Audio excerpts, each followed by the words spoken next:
আপোনাৰো সঘনাই বাথৰুমলৈ যাব লগা অৱস্থা হয় নেকি?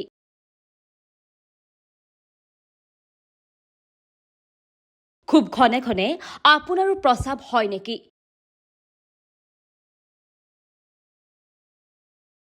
কিন্তু আপুনি জানেনে, দিনটোত একোজন সুস্থ মানুহে কিমানবাৰ প্ৰস্ৰাৱ কৰাটো স্বাভাৱিক?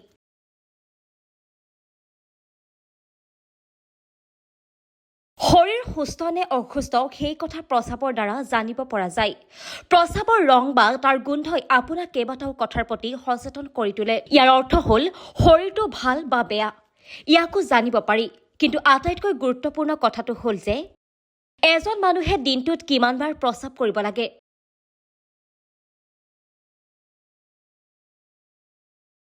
স্বাস্থ্য বিশেষজ্ঞসকলে বাৰে বাৰে কয় যে সঘনাই প্ৰস্ৰাৱ কৰাটো শৰীৰত শিপাবলৈ আৰম্ভ কৰা এটা ডাঙৰ ৰোগ হ'ব পাৰে। কিন্তু এইখিনিতে জানিব লগা কথাটো হ'ল যে দিনটোত কিমানবাৰ প্ৰস্ৰাৱ কৰাটো স্বাভাৱিক আৰু বাৰে বাৰে প্ৰস্ৰাৱ কৰাটোৱে কিবা বেমাৰ আনে নেকি?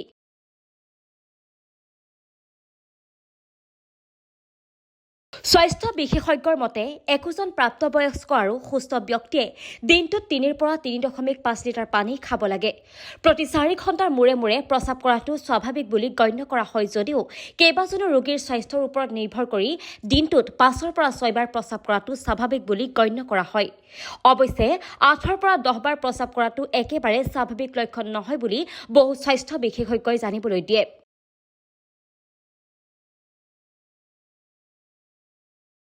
সঘনাই প্ৰস্ৰাৱ কৰাটো ডায়েবেটিছৰ লক্ষণ। ডায়েবেটিছ হ'লে সঘনাই প্ৰস্ৰাৱ কৰিব লাগে। শৰীৰৰ পৰা চেনি আঁতৰাবলৈ বৃক্কত চাপ দিয়া এইকাৰণেই আপুনি সাধাৰণতে বেছিকৈ বাথৰুমলৈ যাব লগা হয়। যদি বাৰে বাৰে বাথৰুমলৈ যাব লগা হয় তেন্তে ধৰি লোৱা উচিত যে শৰীৰত তেজৰ চেনি পৰিমাণ বৃদ্ধি হোৱাৰ সম্ভাৱনা আছে। গতিকে পৰীক্ষা কৰাটো অতিকে প্ৰয়োজনীয়।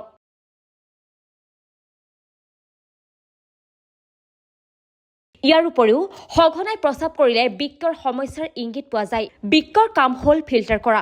বৃক্কই ফিল্টাৰিং কাৰ্যই হেৰুৱাই পেলাই। যদি কিডনীত কোনো সমস্যা হয় তেন্তে শৰীৰত বিভিন্ন জটিলতাৰ সৃষ্টি হয়। বাৰে বাৰে প্ৰস্ৰাৱ কৰাৰ অভ্যাসে বৃক্কত কিমান সমস্যাৰ সৃষ্টি কৰে সেয়া ক'ব শৰীৰটোৱে।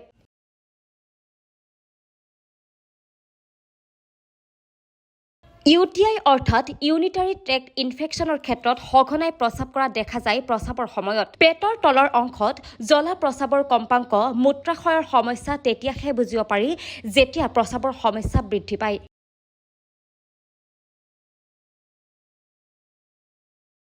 News desk report, times media 24।